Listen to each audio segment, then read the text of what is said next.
Seja bem-vindo a mais um vídeo do Ciclo do Medo, onde cada história é mais sombria do que a última e cada mistério leva você mais fundo nas trevas. Prepare-se para entrar em um mundo onde há linha entre a vida e a morte. Inscreva-se no canal, deixe sua curtida e ative o sininho de notificação para você não perder nenhum vídeo. Comente o que está fazendo agora, enquanto escuta nossos relatos e de qual cidade e qual horário do dia você está nos assistindo. Fique conosco, porque o que está por vir vai te deixar sem fôlego e, quem sabe, talvez te faça pensar duas vezes. Meu nome é Lorena Duarte. Cresci ouvindo minha mãe repetir que a beleza era uma arma e que, se bem usada, podia abrir portas que a educação ou o esforço jamais abririam. Eu sempre soube que minha saída da pobreza não viria de um concurso público ou de um diploma na parede. Eu queria mais, muito mais. Aos 27 anos, morando de favor na casa de uma tia amargurada em São Paulo, sem emprego fixo e com dívidas até o pescoço, eu me sentia encurralada.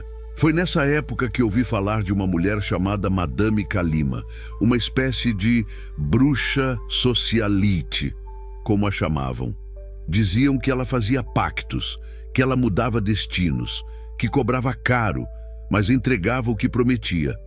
E foi com ela que fui parar numa noite chuvosa de sexta-feira, no bairro do Ipiranga. Você tem certeza do que quer, menina?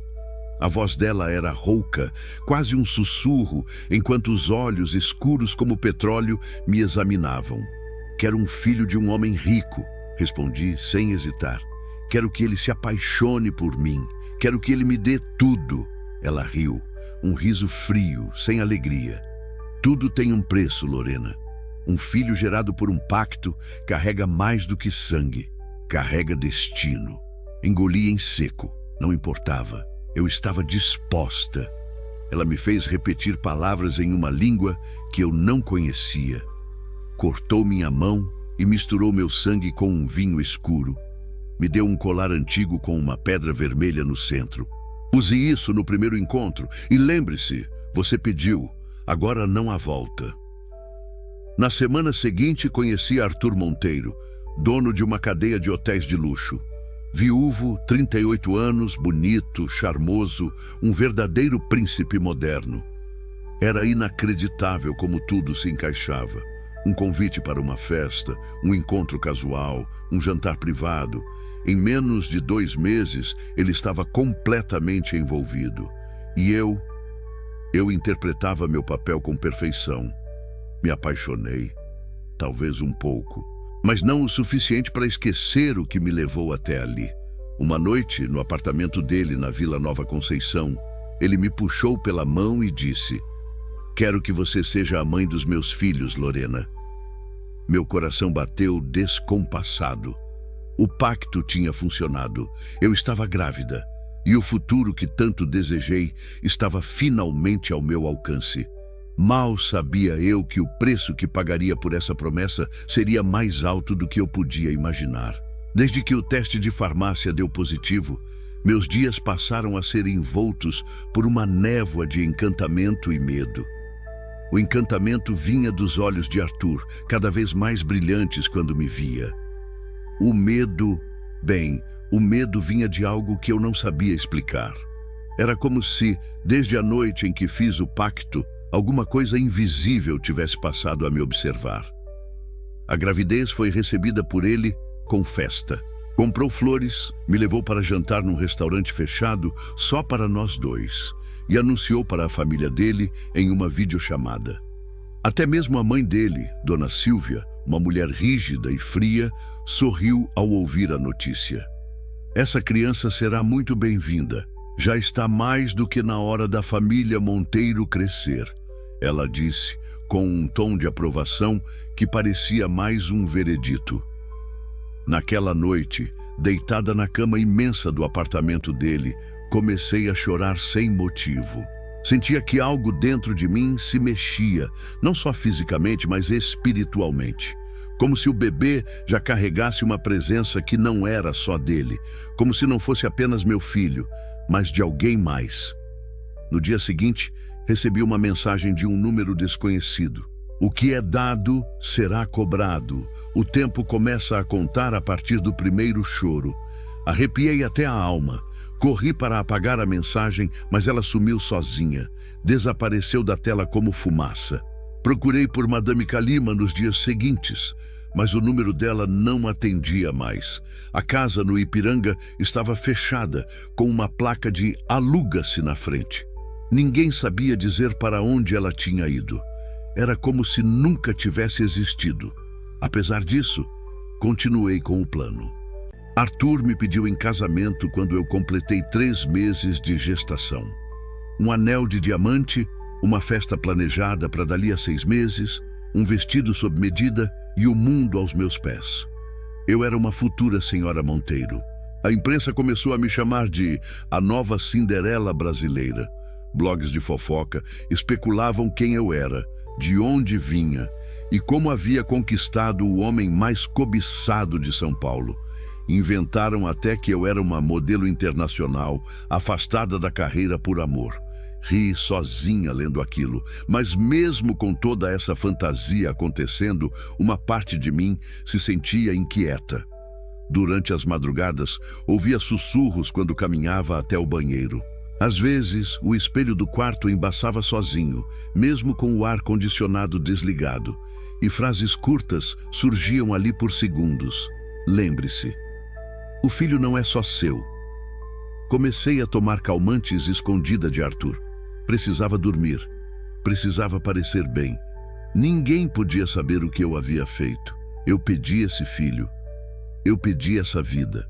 Mas agora começava a me perguntar se, no fundo, tudo isso era mesmo um conto de fadas, ou o início de um pesadelo disfarçado de sonho. Os meses seguintes foram uma mistura de luxo e paranoia. Arthur me cobria de presentes. Uma casa no interior, um carro zero, viagens para lugares que eu nem sabia pronunciar. O casamento estava marcado para depois do nascimento do bebê. Ele achava romântico casarmos com nosso filho nos braços. É simbólico, ele dizia, acariciando minha barriga com carinho. Você me deu um presente que nenhuma outra mulher conseguiu. E ele estava certo. Antes de mim, Arthur teve 3 relacionamentos longos, 2 casamentos fracassados, uma tentativa de fertilização que não deu certo. Eu fui a primeira a conseguir.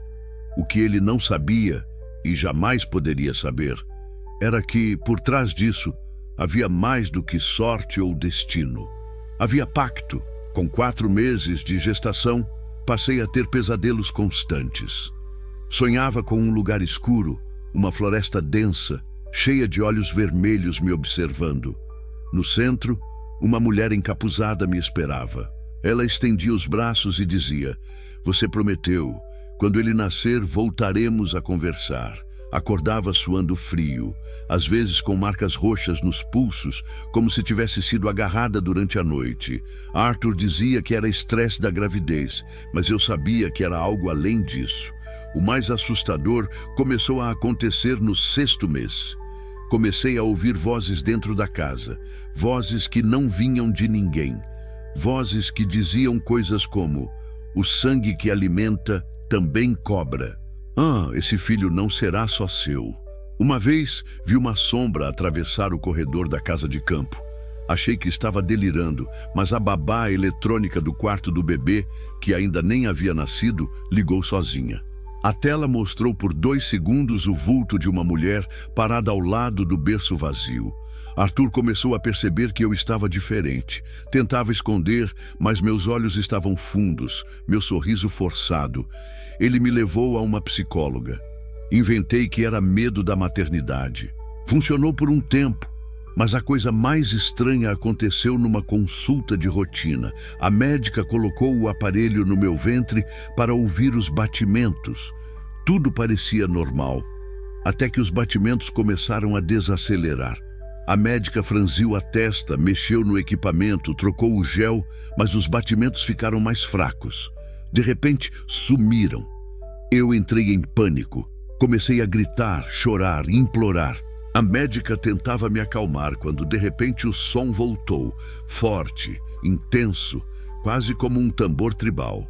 Ela ficou pálida. Me olhou com um misto de medo e surpresa. Isso não é normal. Eu sabia que não era. Naquela noite recebi outra mensagem no celular de um número inexistente.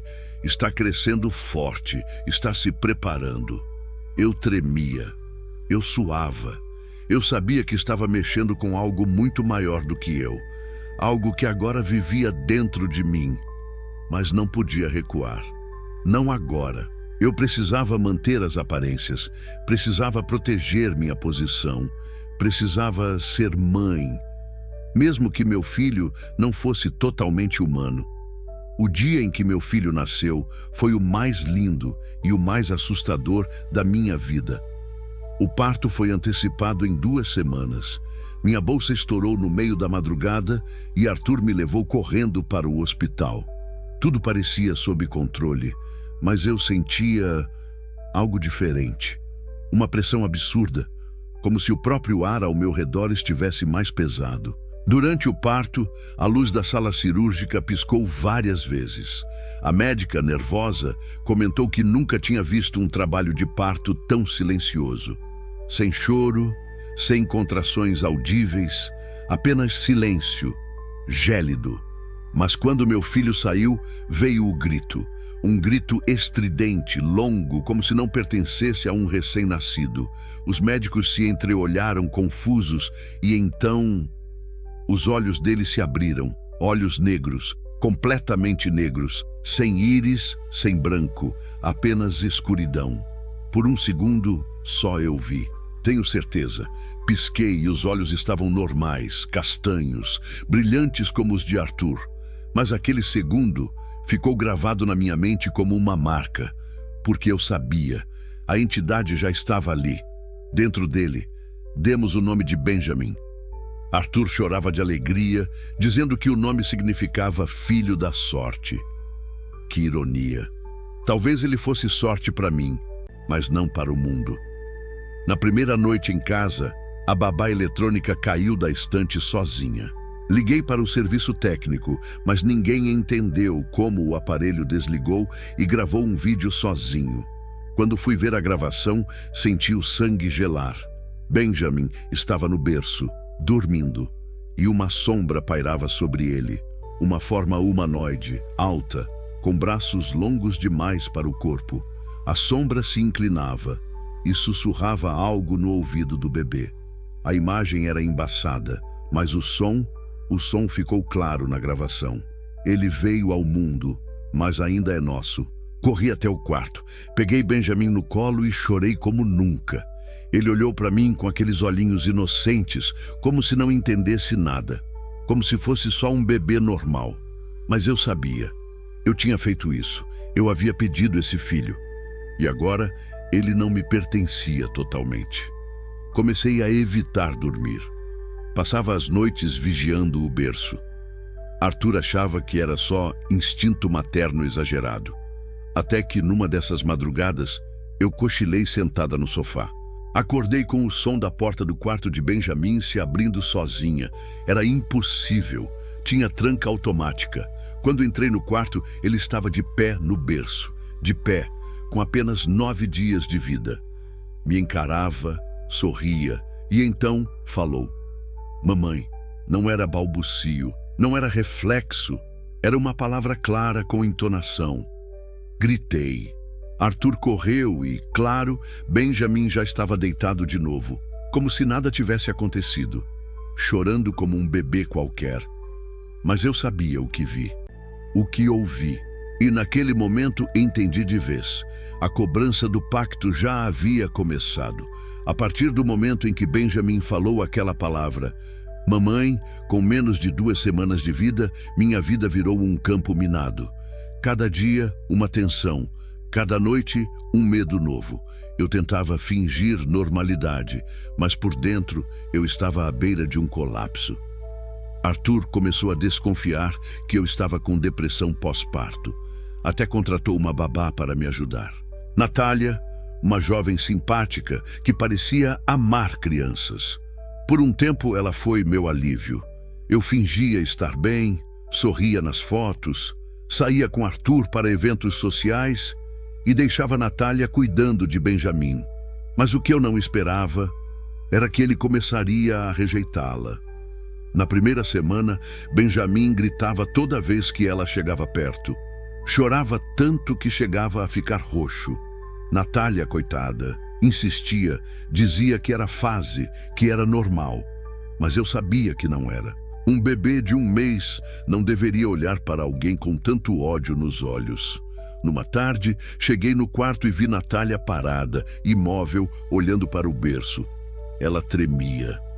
Perguntei o que havia acontecido e a voz dela saiu fina, como se estivesse engasgada.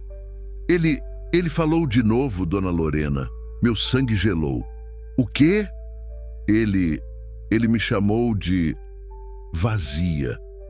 Disse que eu não sou nada, que só a senhora é o vaso e que ele não quer os olhos dos outros perto dele. Tirei ela do quarto na hora. Inventei para Arthur que a menina era instável, que estava delirando. Ele ficou contrariado, mas confiou em mim. Só que depois disso, Benjamin começou a mudar. Ele parava de chorar quando ninguém estava por perto. Me olhava por longos períodos sem piscar. Às vezes, eu entrava no quarto e ele já estava acordado, olhos fixos na porta, como se estivesse me esperando, como se soubesse o que eu havia feito. Na terceira noite, após a saída de Natália, o berço estava vazio. Entrei em pânico. Revirei a casa, liguei para Arthur chorando, dizendo que alguém o tinha levado. Foi quando ouvi uma música vindo do piano da sala. Um piano que ninguém tocava há anos. Fui até lá, tremendo, e lá estava ele. Benjamin, sentado na banqueta, com apenas 1 mês e meio de vida. As mãos esticadas sobre as teclas, tocando uma melodia dissonante, incompreensível. Quando me viu, sorriu e disse: "Mamãe, você prometeu." Caí de joelhos. O peso da culpa me esmagou. Naquela madrugada, fugi com ele para um hotel. Disse a Arthur que precisava de descanso, que a cidade estava me sufocando. Levei só o necessário. Benjamin, roupas e o colar de pedra vermelha que Madame Kalima me deu. E foi ali, trancada num quarto de hotel barato, que tentei quebrar o pacto. Pesquisei fórmulas, rezas, rituais na internet. Fui até uma benzedeira no Brás. Ela olhou para Benjamin, ficou pálida e se recusou a tocá-lo. "Isso aí não é só criança, moça. Isso aí é cobrança viva." Voltei para o hotel devastada.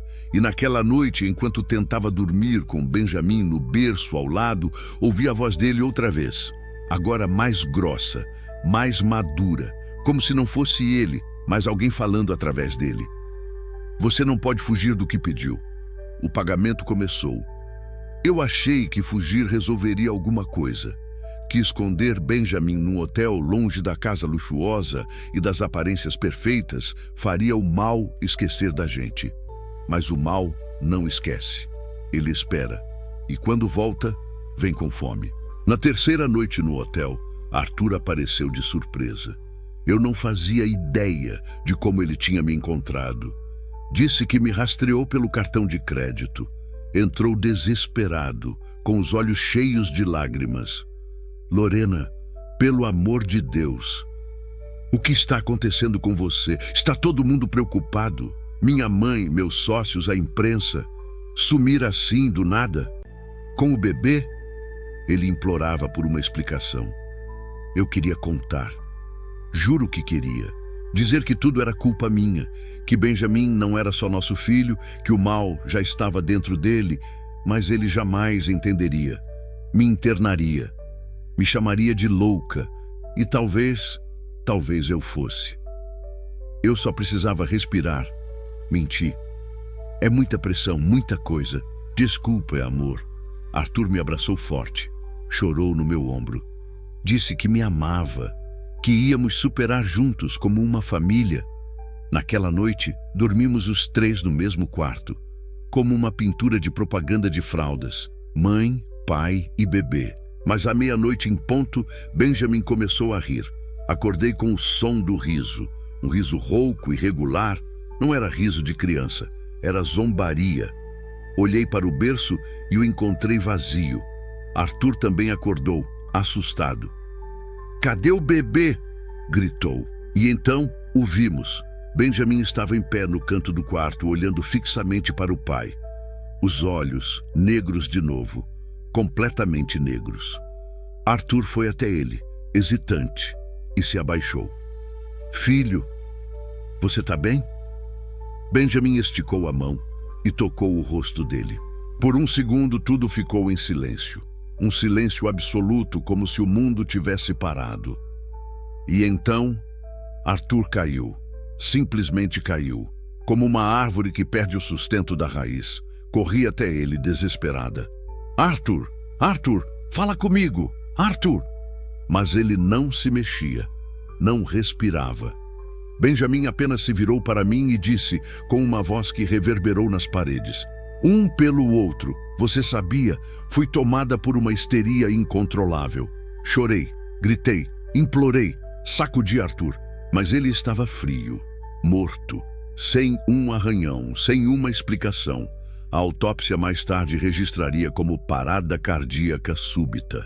Mentira, eu sabia. Foi o pacto." Na mesma noite, uma carta apareceu sob a porta do hotel, escrita à mão com tinta vermelha. "Agora você é só dele, e ele começa a se alimentar do que você ama. Ainda acha que valeu a pena?"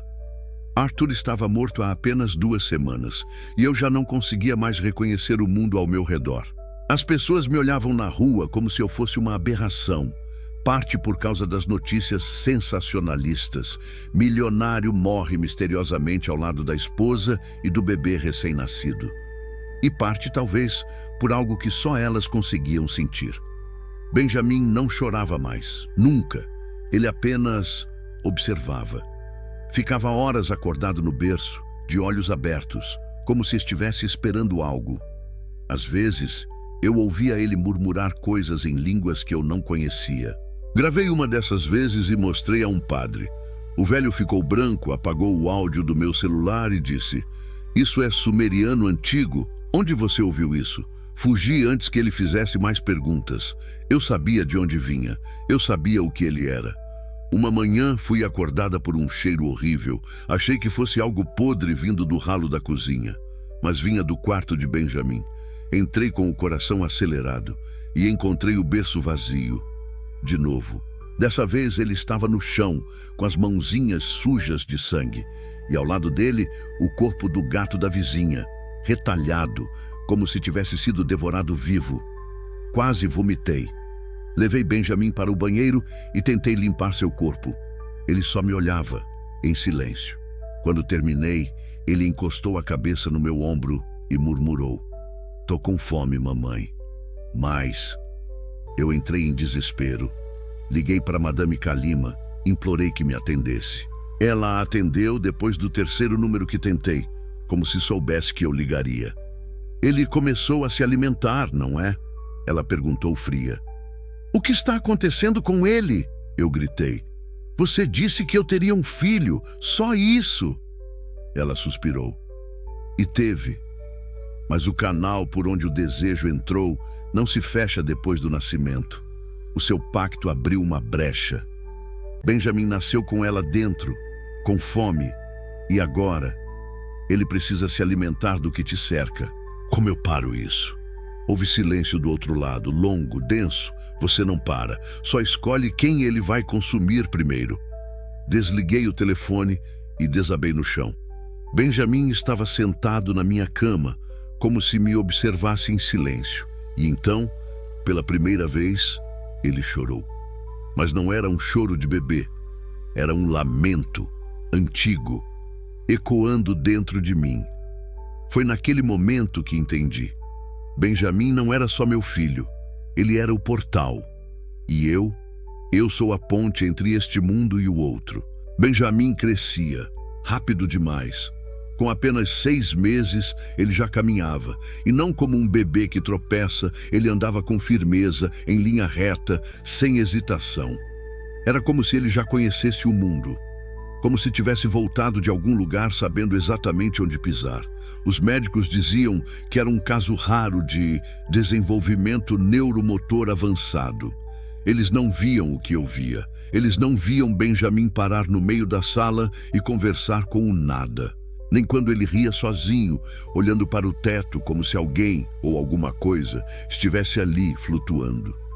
Uma vez, durante uma madrugada insone, saí do quarto e o encontrei na cozinha. As luzes estavam apagadas. Só a luz da geladeira aberta iluminava a cena. Ele estava sentado no chão, os olhos brilhando no escuro, com a mão enfiada dentro de um pedaço cru de carne. A geladeira estava cheia, mas ele escolheu a bandeja escondida no fundo. Uma carne escura, embolorada, que eu jurava ter jogado fora. Quando me aproximei, ele ergueu a cabeça e disse: "Não é para você, mamãe. Isso é para mim. Ele trouxe." "Quem trouxe, Benjamin?" Perguntei com a garganta seca. Ele sorriu e apontou para a escuridão da sala atrás de mim. Eu não olhei. Não consegui. Depois disso, comecei a notar as mudanças na casa também. A eletricidade falhava sempre à meia-noite. O espelho do banheiro embaçava com palavras que eu não escrevia, coisas como "mãe do canal", "ele está quase pronto", "a carne dele será o altar". Comecei a marcar as datas e percebi que cada 7 dias algo pior acontecia.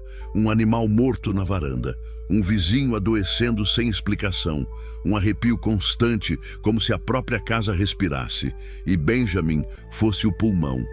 Certa noite, enquanto tentava dormir com ele no colo, senti algo se mexendo dentro do meu corpo. Não era físico. Era como se uma mão invisível atravessasse meu peito e apertasse meu coração por dentro. Tive uma crise de pânico. Liguei o abajur e Benjamin olhava para mim. Seus olhos estavam escuros de novo, mas não totalmente negros. Dessa vez, havia chamas dentro deles, pequenas, como brasa viva. "Você ainda quer se livrar de mim, mamãe?" Ele perguntou com uma voz de criança, e outra por baixo, grave, rouca. Balancei a cabeça, tremendo. "Nunca quis, meu amor. Você é meu filho, eu só..." "Então aceite. Aceite o que eu sou. Ou ele vai buscar outro corpo." "Ele quem?" Benjamin se deitou no meu colo e respondeu como quem conta um segredo. "Meu pai, o verdadeiro." Depois daquela noite, o nome dele começou a aparecer por toda parte. Não em letras comuns, mas em símbolos, rabiscos nas paredes, manchas de sangue no lençol do berço. Um nome que não se lê com os olhos, mas com o medo. Zaltor. Era isso que Benjamin sussurrava dormindo. Era isso que ecoava no chuveiro enquanto a água caía, mesmo sem eu abrir a boca. Era isso que vinha nos sonhos, ou melhor, nos pesadelos. Sonhava com um homem de corpo queimado, envolto em farrapos pretos, com os olhos costurados e uma boca que ocupava metade do rosto. Uma boca que nunca parava de se mover. Ele andava por um campo de corpos, segurando Benjamin pela mão. E quando olhava para mim, dizia com voz dupla: "O filho é dela, mas o espírito é meu." Acordava suando, gritando, sozinha. A cada novo sonho, uma parte de mim morria.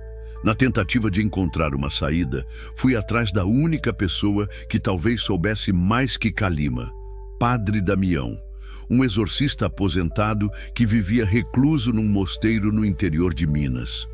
Cheguei lá com Benjamin nos braços, desesperada. Ele me atendeu com relutância, mas quando viu o menino, empalideceu. Você o gerou. Você fez isso", disse, quase engasgando. "Eu fiz um pacto. Eu só queria uma vida melhor. Não sabia que era com isso." O velho ajoelhou-se no chão.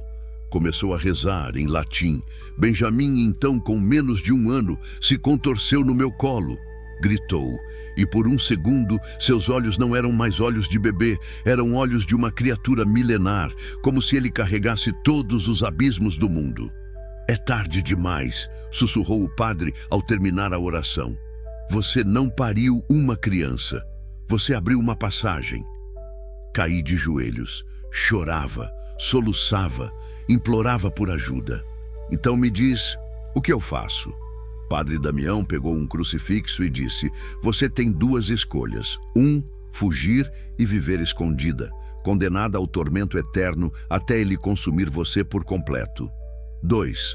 Entregar o corpo dele ao fogo, queimar o elo, fechar o canal, mesmo que isso signifique perder o que ainda resta de humano em Benjamin. Meu coração parou. Queimar? Meu filho? Ele assentiu pesado. Ou o mundo será dele. Saí do mosteiro aos prantos, carregando Benjamin, que dormia tranquilo, como um anjo que nada sabe. Mas eu sabia. Ele sabia. Na estrada de volta, parei o carro, saí em desespero e gritei para o céu. O que você quer de mim? E a resposta veio. Não em palavras, mas na pele. Meus braços arderam. Em segundos, 2 marcas começaram a se formar. Queimaduras em forma de espiral. Uma em cada antebraço, simétricas, como se mãos invisíveis tivessem me tocado. Entendi o recado. Ele não quer só Benjamin. Ele me quer também. Afinal, eu sou a ponte.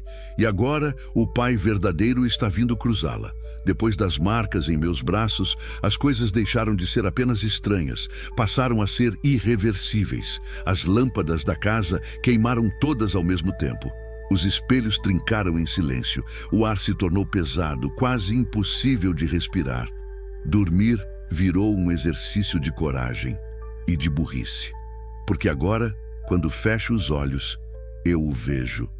Zaltor. Não mais como sombra nos cantos, nem como sussurro. Agora ele estava presente. Ele surgia nas paredes como uma forma escura que pulsava sob o reboco, como se a casa tivesse artérias.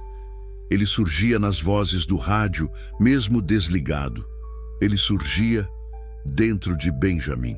Sim, porque Benjamin já não era só Benjamin. Os olhos dele mudavam sem aviso. As mãos tremiam antes de ele olhar fixamente para algum lugar vazio e dizer frases que eu não entendia. Frases que, quando gravei e mandei para uma especialista em línguas antigas, ela respondeu em pânico. Delete isso, agora, isso não é linguagem humana.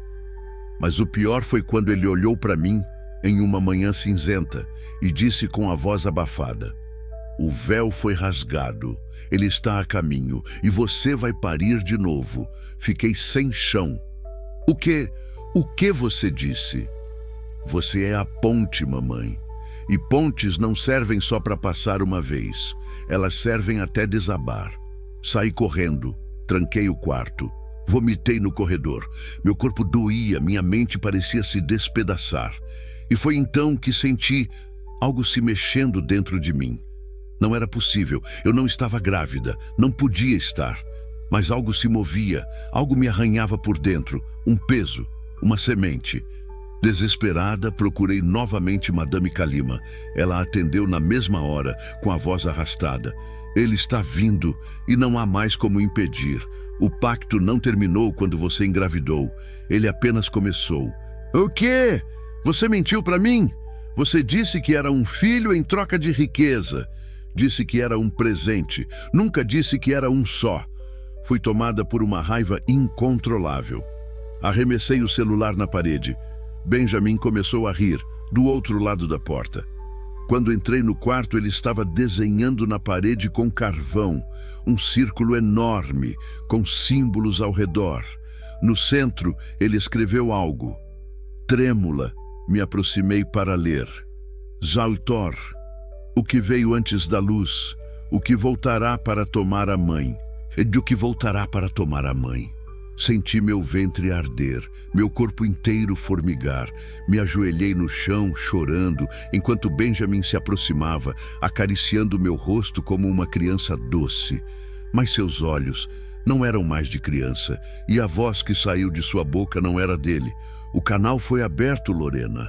Agora não é mais sobre o que você quer, é sobre o que você deve. E então, pela primeira vez, eu gritei com toda a alma. Me tirem disso, eu me arrependo, eu me arrependo. Mas era tarde demais. O véu foi rasgado e o mundo sentirá o que é dar à luz o próprio inferno. Aquela noite marcou o começo do fim. Não houve gritos, não houve luzes piscando. Só um silêncio pesado, esmagador, como se o mundo tivesse prendido a respiração e eu soubesse que o que viria era pior do que qualquer coisa que pudesse imaginar. Senti a dor, uma dor diferente de qualquer outra, não só física, mas espiritual, como se algo estivesse tentando sair de dentro de mim, rasgando minha alma para abrir passagem. Benjamin chorava, mas não de medo, e sim de satisfação. Ele sabia que o que nascia ali era dele, ou dele, não sei. Quando acordei, estava sozinha na casa. O chão do quarto estava sujo de terra escura, quase preta. Parecia um ritual antigo. No espelho, vi minhas marcas queimando ainda mais forte. E pela primeira vez, elas começaram a sangrar. Foi então que ouvi o primeiro sussurro na minha mente, que não era meu. "Mãe, está pronto", dizia uma voz grave que parecia vir do próprio abismo. Corri para o berço e não o encontrei. Benjamin tinha sumido. Procurei em toda parte. Pela casa, no quintal, até no bosque perto dali. Foi no bosque que eu o vi. Ali, sentado num círculo de pedras negras, estava Benjamin. Mas não era só ele. Ao seu redor, uma névoa escura pulsava. Ele falava com algo invisível para mim. "Está começando, mãe. O que você prometeu será cumprido. O que você tentou esconder não tem mais volta." Me aproximei devagar, tentando chamar seu nome. Ele levantou a cabeça e olhou para mim, com olhos incandescentes.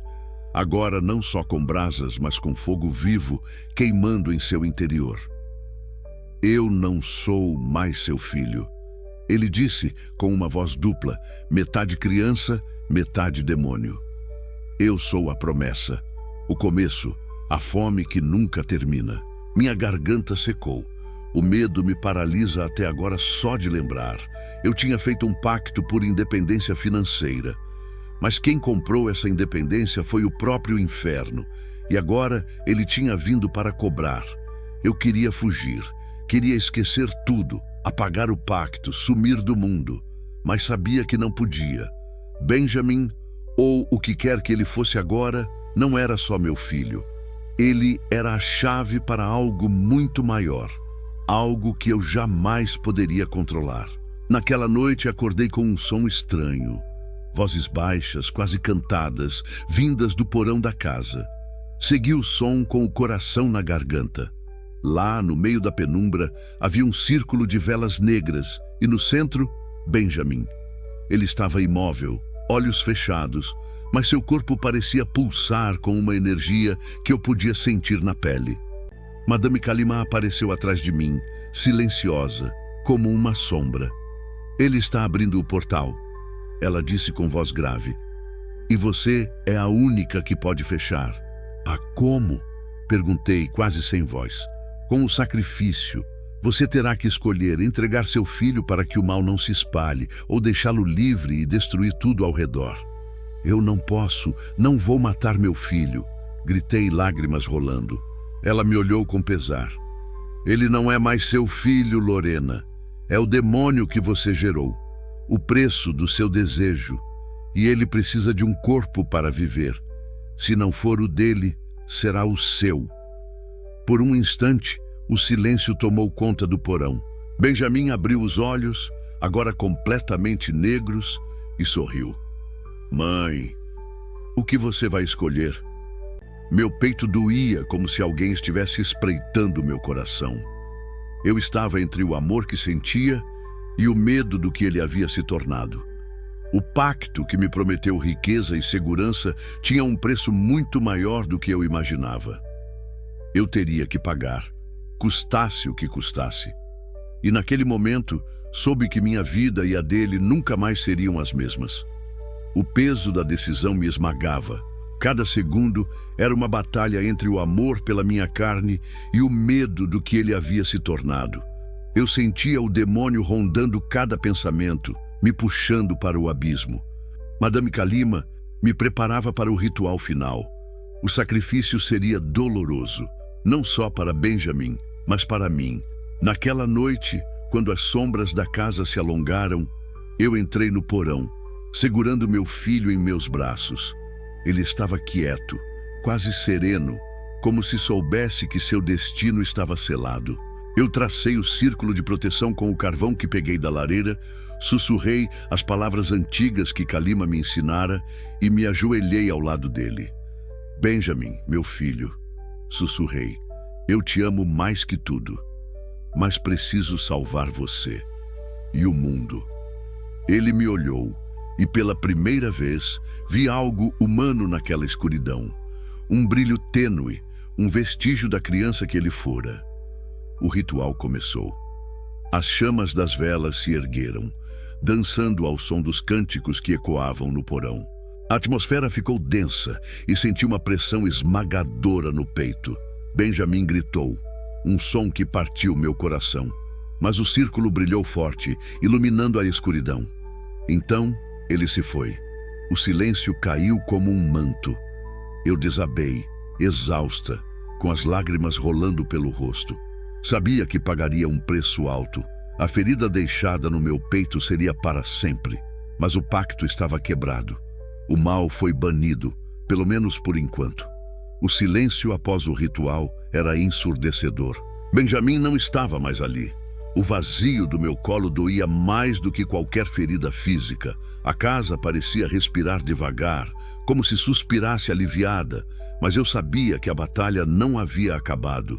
O pacto tinha um preço que eu pagaria para sempre. Os dias seguintes foram uma névoa de dor e culpa. Fui assombrada por sonhos onde Benjamin me chamava, onde sua voz ecoava na escuridão, me lembrando do amor e da perda.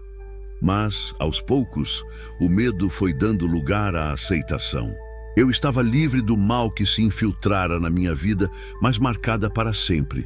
Meu corpo carregava as cicatrizes das queimaduras em espiral, lembretes visíveis da escolha que fiz. E dentro de mim, uma ferida invisível que nunca cicatrizaria. Aprendi que não há liberdade sem preço e que, às vezes, o que mais desejamos pode se tornar nossa maior prisão. Hoje, sigo em frente, com o coração partido, mas a alma determinada. Eu escolhi viver. Mesmo que para isso, eu tenha que carregar a sombra do que perdi e do que me perdi. Se você curtiu esse vídeo, não esquece de deixar o seu like e se inscrever no canal.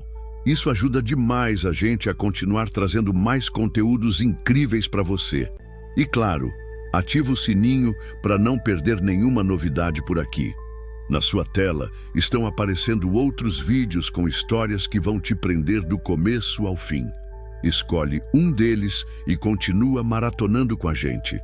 Muito obrigado por assistir e até o próximo vídeo.